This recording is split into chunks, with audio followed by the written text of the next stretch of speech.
L'idée de faire de l'hiver un allié plutôt qu'un ennemi a plus récemment séduit aussi quelques producteurs de cidre au Québec, dont celui que nous rencontrons maintenant, François Pouliot.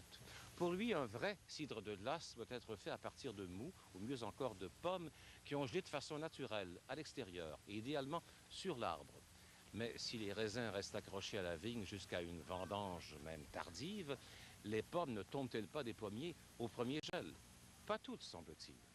Dès lors, les conditions favorables à la création d'un produit unique se trouvent ici, heureusement réunies.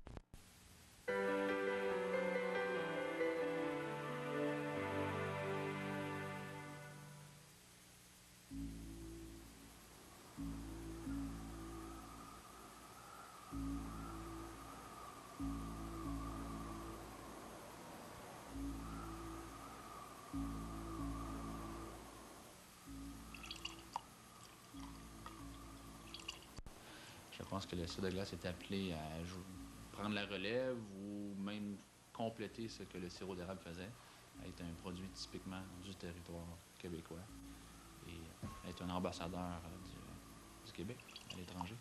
Typique du Québec parce que ça prend des pommes, donc il y a des pommes au Québec, mais ça prend du froid.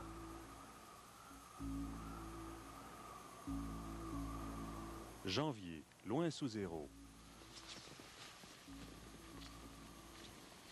Alors que les pas dans la neige font un bruit sourd et que tout semble figé dans ce verger de la région des Mingford, François Pouliot et son ami Guy Marcoux s'en vont récolter des pommes. Ils sont gelés. Là, ils sont gelés. Ils sont super belles, super belles. Il fait pas très froid, mais à cause du vent, Ouais. ça Ils ont bien. parce que Ils ont regarde bien le sirop, là, ils sont tous collants. Oui, ils ont bien resté, hein? Ouais. François est propriétaire de la face cachée de la pomme à Hemingford, une cidrerie spécialisée dans le cidre de glace. Depuis 8 ans, chaque hiver, cet ex-producteur de films dépouille ainsi une vingtaine d'arbres de ses fruits. Lorsqu'on voit l'apparence, on voit une pomme raffinée, c'est quoi? C'est dû qu'elle est déshydratée. C'est que l'eau, elle est partie. Là, l'eau, elle s'est déshydratée par le vent, le soleil, le froid, le gel, dégel. Et là, ce qui reste dedans, c'est principalement du sucre. Donc, il y a peut-être moitié moins d'eau qu'il y avait au départ à l'automne. La pomme, elle est beaucoup plus petite aussi. Le fruit défendu a perdu de sa superbe au jardin du Givre. Mais il est dans l'arbre et même solidement accroché. L'anecdote de Newton ne nous a-t-elle pas apprise que les pommes tombaient naturellement? Oui, sauf 2 ou 3 variétés comme celle-ci et dont on ne connaît même pas le nom. J'ai plusieurs agronomes qui se sont penchés sur le cas. Et puis, c'est des vieux pommiers. Malgré, il n'y a pas l'air très gros, mais c'est des vieux pommiers de plus de 50 ans. Et c'est probablement des variétés qui ont été développées par le Collège McDonald dans les années 30. Bon, mon sac est plein. La période de récolte commence à Noël et se termine fin janvier.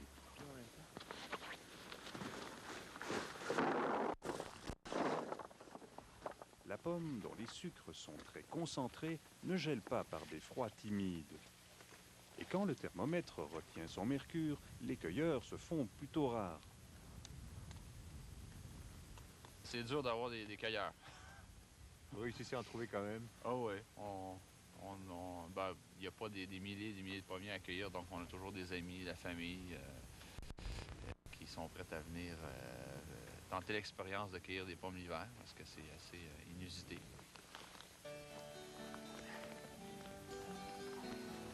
On va faire attention pour arracher bourdon. Ouais. On n'aura pas de pommes l'année prochaine.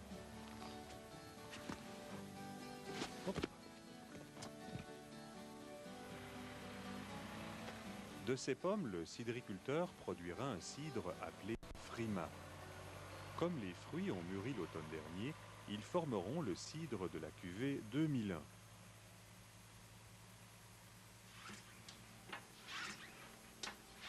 Les pommes gelées restent dehors pour leur conservation, mais à cette température, elles sont trop dures pour être pressées.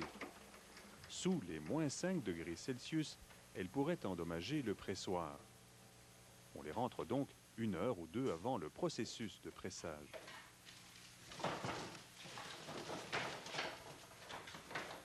Une fois prêtes, elles sont rentrées par couches successives dans la cuve. Quelle est l'utilité de la paille dans le pressoir? De laisser de l'air entre les pommes et de faire en sorte qu'ils se tiennent ensemble aussi lorsqu'ils vont être tout écrasés, pour pas qu'ils sortent par les côtés. Normalement, la chair de la pomme est prise dans des poches de jus, sauf que là, vu que les pommes sont gelées, il est très concentré en sucre, il boucherait les trous immédiatement.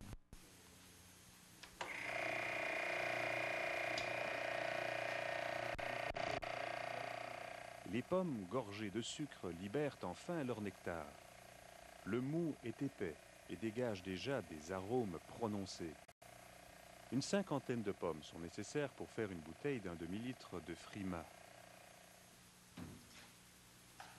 La fermentation prend environ 8 mois pour que le cidre atteigne ses 12,5 degrés d'alcool.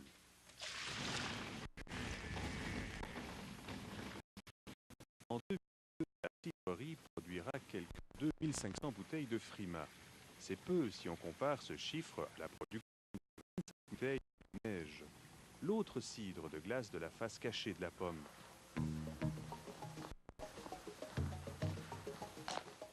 Pour produire le cidre neige, François Pouliot va régulièrement vérifier le taux de sucre d'un mou congelé dans de grands bidons. Le jus qu'il y a derrière ici, ça va servir pour faire le cidre de glace neige. Donc ça vient des pommes qu'on a cueillies à la fin de l'automne, au mois d'octobre, normalement. Là, on a gardé nos pommes. On les a gardées jusqu'à temps que le sol soit gelé dehors, jusqu'à temps que ce soit le temps des presser. Et eux, ces pommes-là, ils ont été pressés là, cette année, juste avant Noël, le 22 et le 23 décembre. Il faisait assez froid dehors. Et le jus est gelé. Pour garantir l'authenticité du produit, François Pouliot cherche maintenant à protéger la dénomination cidre de glace. Mais avant d'entreprendre cette démarche, il fallait s'entendre sur une définition. L'année passée, de l'association des cidriculteurs, on s'est entendu sur une définition de ce qu'était un cidre de glace. Donc, un cidre de glace, par définition, c'est un cidre liquoreux dont les sucres du jus ou de fruits ont été concentrés par le froid naturel avant la fermentation. C'est bien important. En 1999, la Société des alcools du Québec a commencé à offrir du cidre de glace dans ses succursales. Bonjour. Depuis, les ventes ont connu une augmentation de 50%. C'est fini. Il n'est pas encore tout clarifié. Non, il est brouillé. Il est encore brouillé. Il est encore trop tôt pour affirmer que les 5 ou 6 producteurs de ce produit ont un avenir assuré. Mais ce cidre liquoreux prend du galon d'année en année. Au départ, il y a 3 ans, quand on approchait les gens pour leur faire goûter le cidre, ils faisaient la grimace. On devait les convaincre, on devait aller les chercher pour leur faire goûter. Une fois qu'on leur avait fait goûter, c'était gagné. Mais là, maintenant, la différence, c'est phénoménal. Les gens viennent à nous. C'est avec son cidre neige que la face cachée de la pomme pourra prétendre suffire à la demande si celle-ci continue de s'accroître au même rythme que les dernières années.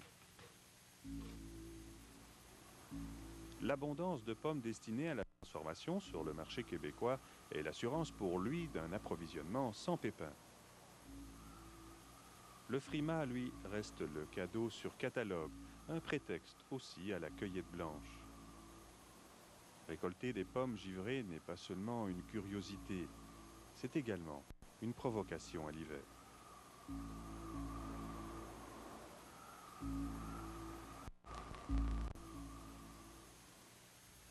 Des pommiers qui gardent leurs pommes jusqu'au cœur de l'hiver, c'est peut-être